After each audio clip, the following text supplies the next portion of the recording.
বাবারে বাবা, কি করতে যে কাজটা আমি নিলাম কে জানে। এখন এখানে এসে রাজেক নামক লোকটাকে খুঁজে বের করতে হবে, কিন্তু এখানে আসতেই তো রাতের অন্ধকার নেমে এলো। স্যার যদি আগে বলতেন তাহলে আমি অনেক দিন আগেই এখানে এসে তদন্ত শুরু করে দিতাম।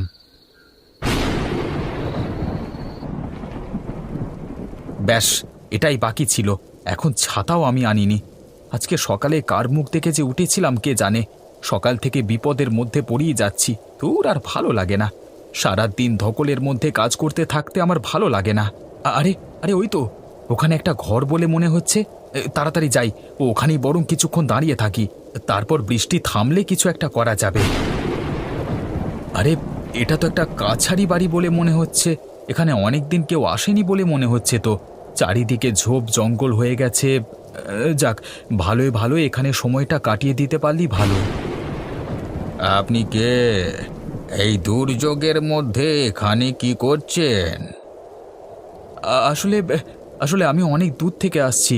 একটা বিশেষ কাজে এই গ্রামে এসেছিলাম, কিন্তু দেখুন না, এই দুর্যোগে পড়ে একদম বিপদের মধ্যে পড়ে গেছি। তাহলে তো খুব বাজে ব্যাপার হলো। এই দুর্যোগের মধ্যেই আপনি খুব বিপদে পড়ে গেছেন, কিন্তু আকাশ দেখে তো মনে হচ্ছে এখন আর বৃষ্টি থামবে না। একটুখানি থামলেই আমি চলে যাব। তা এটা কি আপনার বাড়ি? না না, এটা একটা কাচারি ঘর। এখানে আগেকার দিনে বাইরে থেকে লোকজন এসে বিশ্রাম নিত, কিন্তু এখন তো আর কেউ আসে না। হ্যাঁ, দেখে আমারও সেটাই মনে হলো।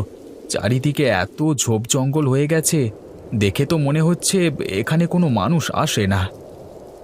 কিন্তু আপনি অনেক দিন বাদে এসেছেন, আমার দেখে খুব ভালো লাগছে। সেই কত যুগ আগে এখানে যে মানুষ এসেছিল। তা আপনিও কি এখানে আটকা পড়েছেন? হ্যাঁ, আমি সেই কবে থেকে এখানে আটকা পড়ে আছি। মাঝে মাঝে কেউ এলে আমার খুব ভালো লাগে। আটকা পড়ে আছেন মানে? আপনার কি নিজস্ব কোনো ঘর বাড়ি নেই? আমার নিজের ঘর বাড়ি আমি কতদিন আগে হারিয়ে ফেলেছি, তাই কবে থেকে এই কাছারি ঘরেই আছি। আপনার কথা আমি ঠিক বুঝতে পারলাম না। আপনি কি বলতে চাইছেন? আপনার নিশ্চয়ই খুব খিদে পেয়েছে, মুখটা শুকিয়ে গেছে তো। অনেক দূর থেকে এসেছেন, আমার কাছে কিছু খাবার আছে, আপনি দাঁড়ান। কিন্তু এই অন্ধকারের মধ্যে লোকটা আমাকে দেখতে পেল কিভাবে? আমি তো তার মুখটা ভালোভাবে দেখতেই পেলাম না। তাই বুঝি? আমাকে ভালো করে দেখতে পাননি? একবার ঘুরে তাকিয়ে দেখুন তো। এ কি, আপনি কে? আমাকে দয়া করে ছেড়ে দিন। আমি বিপদে পড়ে এখানে এসে পৌঁছেছি। দয়া করে আমাকে ছেড়ে দিন।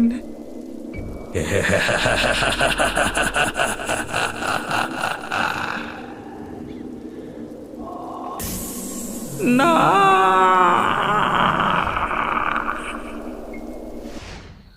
হ্যালো। হ্যাঁ বাবা ঋষি, তুমি কি একবার আমাদের ঘরে আসতে পারবে? হ্যাঁ, একটু দরকার ছিল। তোমার অফিস তো ছুটি হয়ে গেছে, একবার যদি আমাদের ঘর থেকে দেখা করে যাও তাহলে খুব ভালো হয়। ঠিক আছে, এসো বাবা। এ কি কাকিমা, কাঁদছেন কেন এইভাবে? কি হয়েছে কাকাবাবু? দেখো না বাবা, তোমার বন্ধু অনিমেষ অফিসের কাছে কোনো গ্রামে যাবে বলে তাড়াহুড়ো করে বেরিয়ে পড়ল, কিন্তু তারপর থেকে আর কোনো খবর নেই। সে কি, কখন গেছে? কালকে সন্ধে নাগাদ বেরিয়ে গেছে। গ্রামটার নাম কি যেন, হ্যাঁ কাশীগড়। বলল পৌঁছে ফোন করবে, কিন্তু তারপর থেকে তো কোনো যোগাযোগ নেই। আপনি ফোন করেছিলেন? করেছিলাম, কিন্তু ফোনটা লাগছে না। এ তো মহা মুশকিল।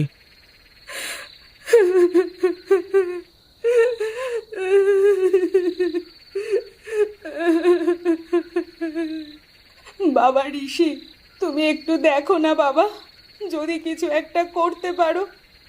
আমার না খুব চিন্তা হচ্ছে। এমন প্রত্যন্ত গ্রামে যেতে গেল কেন? ওখানে আবার কি দরকার ওর? জানি না, আমাদেরকে তো বললো বিশেষ দরকার আছে, অফিস থেকে আজই বেরোতে হবে। ওর সাথে আর কে কে গেছে জানেন? আর কেউ যায়নি। ওকে অফিস থেকে একাই পাঠিয়েছে। কাজটা নাকি খুবই গোপনীয়। আমাদেরকে তো সে সম্বন্ধে কিছুই বলে গেল না, শুধু কয়েকটা জিনিসপত্র নিয়ে ঘর থেকে চলে গেল। ছাতাটা পর্যন্ত নিয়ে যেতে ভুলে গেছে। এ তো তাজ্জব ব্যাপার। এবার মনে হচ্ছে আমাকে কিছু একটা করতে হবে। ব্যাপারটা খুবই সন্দেহজনক লাগছে। দত্তারিকা, বৃষ্টি নামার আর সময় পেল না। এই সময় নেমে একদম কিলো করে দিল। এখন গোটা রাস্তাটা জলে ভিজে ভিজে যেতে হবে। এগিয়ে রে বাবা, এই যে ভীষণ ঝড় উঠলো, সাইকেলটা যে টানতে পারছি না। না, মনে হচ্ছে আমাকে এখানেই কোথাও দাঁড়াতে হবে একবার। এখানে দাঁড়াবার জায়গা বলতে এই কাচারি ঘরটাই সামনে আছে। যাই যাই, তাড়াতাড়ি গিয়ে উঠে পড়ি ওখানে। বাবারে বাবা, এখানে এসে বাঁচলাম। চোখে মুখে ধুলোবালিতে একেবারে ভর্তি করে দিল। আজকে এতটা রাত করা আমার ঠিক হয়নি। এখনো কতটা পথ যেতে হবে।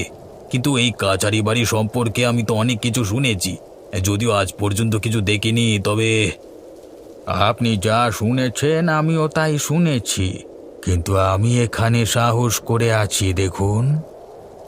আরে আরে, কে কথা বলে? আমার সামনে এসে কথা বলো। আমি আপনার সামনেই আছি। অন্ধকারের মধ্যে আপনি আমাকে দেখতে পাচ্ছেন না। তাহলে আপনি এখানে কিভাবে? আরে আর বলো না, আমিও এই পথ দিয়ে ফিরছিলাম, এমন সময় এই ঝড় বৃষ্টি শুরু হলো। এখন কোথায় যাই বলো দেখি, তাই জন্য এখানে এসে অপেক্ষা করছি। আপনার ভয় করে না? আমার এই বয়সে এসে ভয় বলে কোনো জিনিস থাকে না। আমি তো কতবার এখানে এসে দুর্যোগের মধ্যে রাতে দাঁড়িয়েছি। কিন্তু দাদেও আপনাকে আমি দেখতে পাচ্ছি না কেন? ভালো করে দেখো, অন্ধকারের মধ্যে চোখ সয়ে গেলে ঠিক আমাকে দেখতে পাবে। আপনি কখন থেকে এখানে দাঁড়িয়ে আছেন? সে অনেক আগে থেকে, অত সময় বলতে পারবো না, ঘড়ি দেখিনি। আরে, কি এটা? হ্যাঁ, কি? কি হলো? তুমি চিৎকার করে উঠলে কেন? ভয় পাচ্ছ নাকি? না না, আমার মনে হলো আমার কাঁধে যেন একটা ঠান্ডা স্পর্শ পেলাম। মনে হলো যেন একটা কঙ্কালের হাত, তাই তো?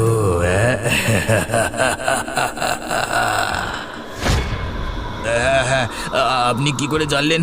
আর আপনি হাসছেন কেন? আমি জানলাম কারণ প্রথম প্রথম আমার সাথেও এমনটাই হয়েছিল, আর হাসলাম তোমার অবস্থা দেখে। বাহ, খুব ভালো তো। একটা মানুষকে বিপদে পড়তে দেখে আপনার হাসি পাচ্ছে। আপনি কেমন লোক মশাই? সেটা তুমি নিজের চোখেই দেখে নাও। ওরে বাবা রে, বাঁচাও! আমাকে মেরে ফেললো কেউ, আমাকে বাঁচাও! এখানে কেউ তোকে বাঁচাতে আসবে না। তুই আজকে আমার হাতে মরবি, তার জন্য তুই প্রস্তুত হ। দয়া করে দয়া করে আমাকে ছেড়ে দিন। আপনি কেন আমার সাথে এমন করছেন? আমি তো আপনার কোনো ক্ষতি করিনি।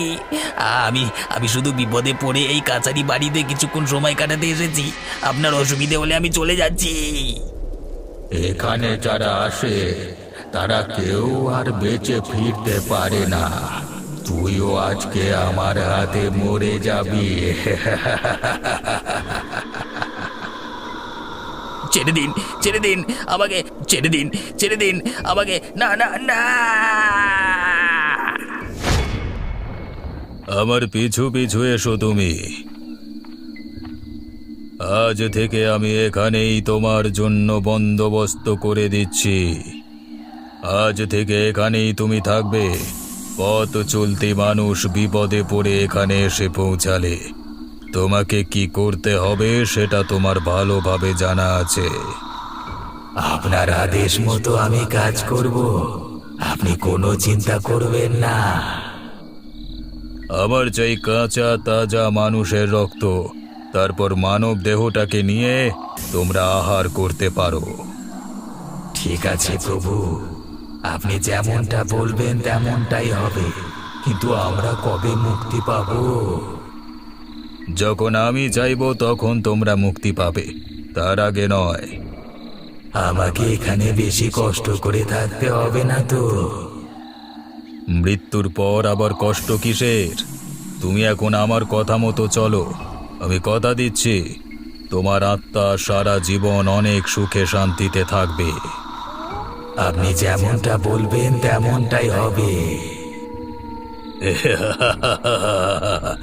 আজ থেকে আমি দুটো আত্মার মালিক, আমাকে কেউ ঠেকাতে পারবে না। না না বাবু, আমি ওখানে যেতে পারবো না। আপনি আমাকে ক্ষমা করুন। এই শোনো রিক্সাওয়ালা, এতটা পথ আসতে আসতে আমি খুব ক্লান্ত হয়ে পড়েছি। তুমি এখন আমার উপর একটু দয়া করো। এখন তো সন্ধে হয়ে এলো, তুমি আমাকে কিছুটা পথ অন্তত দিয়ে আসবে, চলো। না না বাবু, ওই পথ ভালো নয়। ওখানে অনেক ভয়ানক জিনিস থাকে। আমি একবার নিজের চোখে দেখেছিলাম। শোনো দাদা, ভাই হিসেবে আমি তোমাকে অনুরোধ করছি, শুধু তুমি একটু আমাকে পথ এগিয়ে দিয়ে আসবে, চলো। তারপর বাকি পথটা আমি একাই চলে যাব। আপনার কি মাথা খারাপ হয়ে গেছে নাকি? একা কি ওই পথ দিয়ে যাওয়া যায়? একে রাত নেমে আসছে, এরপর যদি দুর্যোগে পড়েন তাহলে আর দেখতে হবে নিকো। কেন, এখানে কি আছে বলো তো? তোমরা এত ভয় পাচ্ছ কেন? বাবু, এখানে ভূত আছে। মধ্যরাতে সেই ভূত বেরোয়। ও বাবা! কোথায় বেরোয়? তারা কি রাস্তায় ঘোরাঘুরি করে? না বাবু, তারা রাস্তায় ঘোরাঘুরি করে না। আমি শুনেছি মধ্যরাত হলে হঠাৎ করে কোথা থেকে যেন একটা কাছারি ঘরের উৎপত্তি হয়। মানুষ বিপদে পড়ে সেই কাছারি ঘরে গিয়ে উঠলেই বিপদ। ওরা ওই কাছারি ঘরেই থাকে বলে শুনেছি। একলা পথিককে পেলে তারা ঘাড় মোটকে রক্ত চুষে খায়। তুমি কি আজ পর্যন্ত কাউকে ওই ভূতেদের হাতে পড়ে মারা যেতে দেখেছো? না বাবু, নিজের চোখে দেখিনি, তবে শুনেছি ওই কাছারি বাড়ি নাকি খুব ভয়ানক। ওখানে অনেক ভূতেদের বসবাস। শোনো কাকা, তোমাকে আমি শেষবার জিজ্ঞাসা করছি, তুমি আমাকে দিয়ে আসবে কি আসবে না? আচ্ছা বাবু, আপনি যখন এত করে বলছেন তখন চলুন, কিন্তু আমি বেশি দূর যাব না। ওখানে একটা তেমাতা পড়বে, সেখানেই আপনাকে নামিয়ে দিয়ে চলে আসব। ঠিক আছে, তাই চলো, আমাকে সেখানেই নামিয়ে দেবে। আপনি উঠে বসুন। যাক বাবা, রিক্সাওয়ালা তবে এতটা রাস্তা দিয়ে গেল। এখন আমাকে বাকিটা পথ হেঁটে ওই গ্রামে পৌঁছাতে হবে। গ্রামের লোকেদের মধ্যে এই এক জিনিস, কুসংস্কারে পরিপূর্ণ। কোথাকার কোন কথা শুনে নিজেদের মনের মধ্যে বানিয়ে বানিয়ে গল্প শুরু করে। ধুৎ। হ্যাঁ, এটা হতে পারে। এই যে শিয়ালের শব্দ আমি শুনলাম, এই শিয়ালের দল এসে মানুষের উপর আক্রমণ করে তারা সেটাকে ভূতের কাজ বলে চালিয়ে দেওয়ার চেষ্টা করে। আরে ঋষি যে, তুই এখানে কি করছিস? কে কে কে কে ডাকলো আমাকে? আরে ঋষি, তুই আমার গলা চিনতে পারছিস না? আরে আরে আরে অনিমেষ, তুই? যাক বাবা, বাঁচা গেল। তোর সাথে এখানে পৌঁছে দেখাই হয়ে গেল রে। তা তুই এখানে কি করছিস?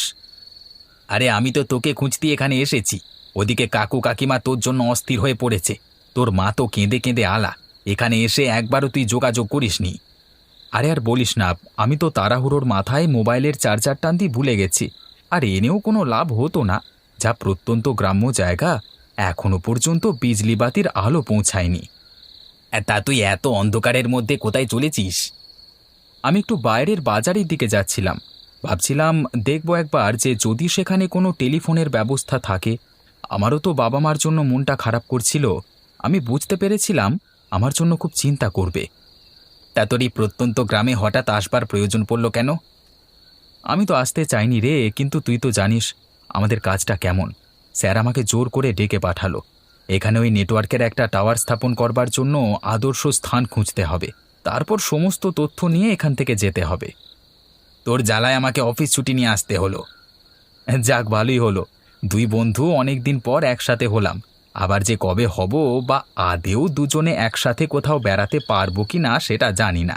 আচ্ছা চল, এখানে দাঁড়িয়ে কথা বলবার কোনো মানে হয় না।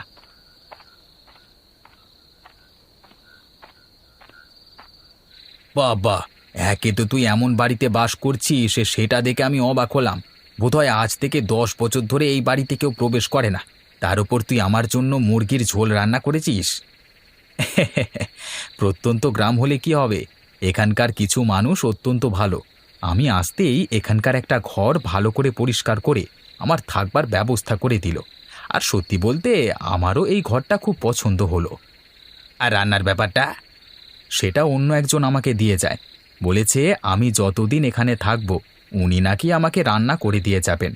আজকে রাতে মাংসের ঝোল রাঁধবার কথা ছিল। তুই এসেছিস ভালোই হয়েছে। এখানকার রিকশাওয়ালাগুলো বেজায় ভীতু। মনে মনে এই গ্রামের সম্পর্কে একটা ধারণা তৈরি করে ভয়ে কোনো যাত্রীদেরকে রাত্রিবেলায় দিকে নিয়ে আসতে চায় না। হ্যাঁ, ওরা আমাকেও আনতে চায়নি। জানিস, শেষে তো আমাকে হেঁটে হেঁটে আসতে হলো।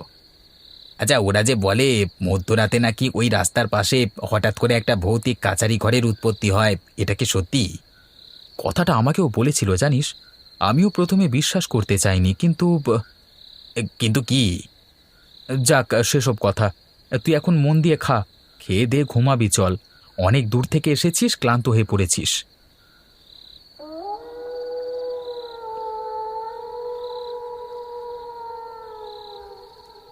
এসো, বাইরে এসো, তোমাকে আমি কাছারি ঘর দেখিয়ে নিয়ে আসছি।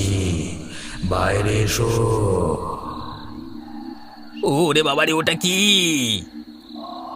কি হলো ঋষি? তুই এভাবে চিৎকার করে উঠলি কেন? কি ব্যাপার? কোনো দুঃস্বপ্ন দেখলি নাকি? অনিমেষ, অনিমেষ, আমি ওই জানালার ধারে একজনকে দাঁড়িয়ে থাকতে দেখলাম। কাকে দাঁড়িয়ে থাকতে দেখলি?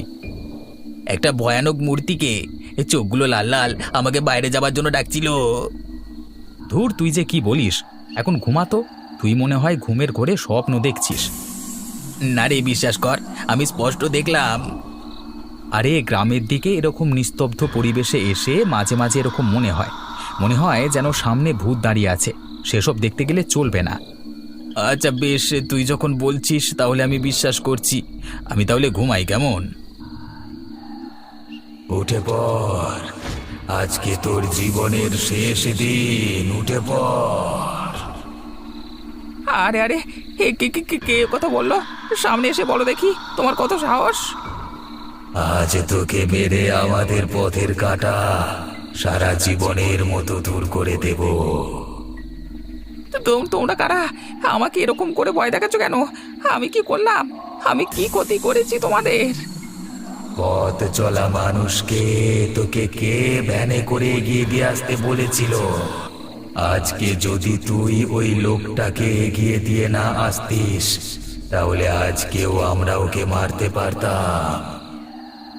ওরে বাবা রে, তোমরা কাছারি বাড়ির ভূত, আমাকে ক্ষমা করে দাও, আমি বুঝতে পারিনি। আর তোকে বুঝতে হবে না, তোকে এবার শেষ করে আমরা আমাদের প্রতিশোধ নেব। দয়া করে আমাকে ক্ষমা করে দাও। আমি আমি বারবার বারবার যাব না বলেছিলাম, কিন্তু ওই লোকই আমাকে জোর করেছিল। না না না, আমাকে মেরো না, আমাকে মেরো না। কই রে কাছারি বাড়ির ভূতেরা, তোরা এখানে এসে উপস্থিত হ। যত তাড়াতাড়ি পারিস এখানে চলে আয়। এখানে এক শত্রু আছে আমাদের। বলুন কর্তা, আমাদের কি করতে হবে? আমরা এই মাত্র রিকশাওয়ালাকে মেরে চলে এসেছি। এই ঘরের ভেতর আমি কালকে রাতে এক বিদেহী আত্মাকে আশ্রয় দিয়েছিলাম। আজকে সেই বিদেহী আত্মা একটা মানুষকে মারতে বাধা দিয়েছে আমাদের। তোরা ওই লোকটাকে ঘর থেকে তুলে নিয়ে আয়। ঠিক আছে কর্তা, আমরা এক্ষুনি লোকটাকে তুলে নিয়ে আসছি।